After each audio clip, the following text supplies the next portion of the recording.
barasaabka gobolka Sanaag ayaa maanta xilka u kala wareejiyay taliyihii hore ee qaybta booliiska gobolka Sanaag iyo taliyaha cusub ee xilkan dhawaan loo soo magacaabay waxaana munaasabadii xil wareejinta labadan taliye oo ka qabsoontay xarunta qaybta booliiska ee magaalada Ceerigaabo ayna ka soo qayb galeen mas'uuliyiinta maamulka heer gobol iyo degmada Ceerigaabo ciidamada iyo saraakiisha kale ee booliiska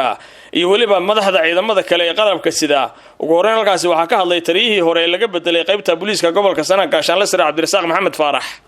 halka waxaanu taaganahay waa qaybtii booliiska gobolka Sanaag halka waxaan ku soo dhaweynaynaa xil wareejintii aan ku soo dhaweynayno taliyaha cusub ee ciidanka qaybta booliiska gobolka Sanaag gaashaanle dhexe Saleebaan Ducaale Ubaxle waanu halka saaka xil wareejin ugu sameynayno iyadoo sunnada dawliga ay yahay inuu xilku yahay qori isu dhiibka qofba meel soo gaarsiiyo runtii gobolka maraaxil badan soo maray waxaanu aad iyo aad uga mahad celinaynaa ciidanka qaybta booliska saraakiisha maamulka gobolka iyo degmada dadweynaha gobolka Sanaag oo muddadii aanu xilka halka ka soo haynay gacan aadana siiyay sidoo kale taliska ciidanka booliska sare haas ahaan taliyaha aad iyo aad baan uga mahad celinaynaa waxaan aad iyo aad uga xunnahay dadkii dhintayna ugu tacsiinaa fariina u diraynaa dhacdadii xalay ka dhacday Fadhigaab waxaanu leenahay waxay dhintay Allah u naxariisto waxa dhaawacan Allah boogadhayo hawsha gacan bilaya qaranku wax kaga qaban doona dadka dhibaatadaasi dhaxmartay beelaha walaalaha Fadhigaab wadayaalna waxaan leenahay codsana fariinta u diraynaa inay isxakameeyaan aqliguna shaqeeyo dhibaatooyinka aynu ka soo baxnay aan dib loogu laaban saakana waxaan halka xilka ku wareejinayaa faylkan ciidanka iyo mas'uuliyadda qaybta gobolka Sanaag Saleebaan Ducaale Ubaxle gaashaanle dhexe loo soo magacaabay waxa iyaguna halkaasi hadal ka soo jeediyay maayarka degmada Ceerigaabo Ismaaciil Xaaji Nuur taliye xigeenka ciidanka asluubta gobolka Sanaag gaashaanle sare Maxamuud Olol Jaamac taliye xigeenka qaybta booliiska gobolka Sanaag Shiilo Mire iyo taliyaha ciidamada qaranka gobolka Sanaag Jenaraal Muuse Dilaf taliyaha imika xilka wareejinaya Cabdirasaaq waxaan leenahay meel roon Allah geeyo intii xilka hayna si wanaagsan oo odaynimo ah oo sharciga ilaalintiisa ah oo waayilnimo ah oo guurtinimo ku jirto ayuu hawsha waday aad iyo aad baan ugu mahadnaqaynaa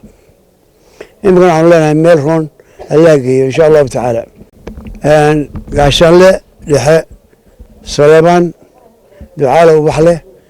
oo imika xilka lagu wareejiyay maanta isagana waa soo dhaweynaynaa waxaan leenahay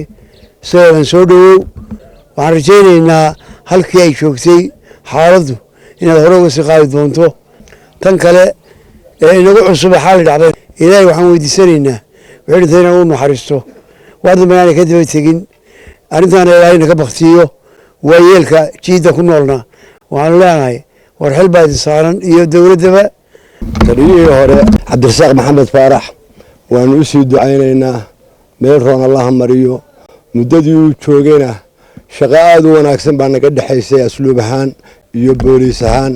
si fiican baan u wada shaqayn jirnay booliiska oo dhan iyo taliyaha qaybtaba taliyaha cusubna sidii si leeg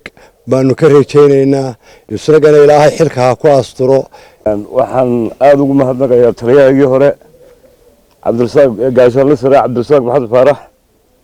waanu in muddo wada shaqaynaynay taliyaha cusubna waxaan leeyahay soo dhawow aad baan kula shaqaynayaa hadii alla idmo taliyaha cusub waa soo dhaweynaynaa waxaan leenahay ku soo dhawow taliyihii horena Cabdirasaaqna waa saagootiyeynaa waxaanu leenahay meel roon oo khayr qabta Allah ku geeyo taliyaha cusub ee qaybta booliiska gobolka Sanaag gaashaanle dhexe Saleebaan Ducaale Ubaxle ayaa isaguna hadallo isugu jiray mahadnaqa xil wareejintan iyo dardargelinta booliiskaba oo halkaasi ka soo jeediyay waxa kamid ahaa markuu ugu horeyso waxaan tacsiireynayaa dilka foosha xun ee bilaa sababta ku dhacay ka dhacay tuulada Fadhigaab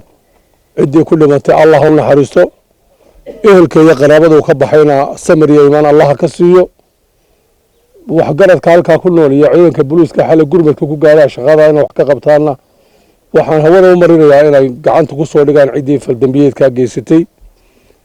cidii ay dhibtaas ku dhacdayna wax garadkooda waxaan ku codsanaynaa inay kuwa samra ayaa alla la jiraayeen samir muujiyaan oo wax qabadka naga warsugaan anaga sidaan hawsha uga hawlgalno ciidanka booliiska gobolka Sanaag xalay dil baa ka dhacay gobolka aynu xukunayna waaxigiisa idinkama ay muuqan dhaqdhaqaaqiinu in gobolkiina dil ka dhacay idinkana waxaan ka codsanayaa diyaargarow intaa ka badan iyo shaqada intaa ka badan ay soo diyaargaroodaan gabagabadiina munaasabadan xil wareejinta labada taliya waxaa ka hadlay barisaabka gobolka Sanaag Maxamed Axmed Caalin Tiimbaro kulankeenu maanta waxa weeye inaynu sii sabootino Cabdirasaaq taliyaheenii hore qaybta oo ahaa taliye saddex nooba noo shaqeeya marna inoo buluuseeya marna inoo odeeya marna inala safta maamul ahaan taliyaha waxaan leenahay ilaahay meel hoon ha mariyo taliyaha cusub Saleebaan isagoo soo dhaweynaynaa wixii xalay dhacay wixii dhintay Allah u naxariisto waxa dhaawaca Allah u boogadhayo dadkana ballan baynu ku lahayna simirka hal ogaado ugu dambeyntiina barisaabka gobolka Sanaag Maxamed Axmed Caalin Tiimbaro wuxuu taliyihii hore ee booliiska gobolka Sanaag gaashaanle sare Cabdirasaaq Maxamed Faarax halkaasi ku guddoonsiiyay shahaado sharaf ciidamada booliiska gobolka Sanaag ay ku maamuseen taliyahoodan hore ee laga bedelay maanta waa Cabdullaahi Xuseen Darwiish Somali Cable TV Ceeri Gaabo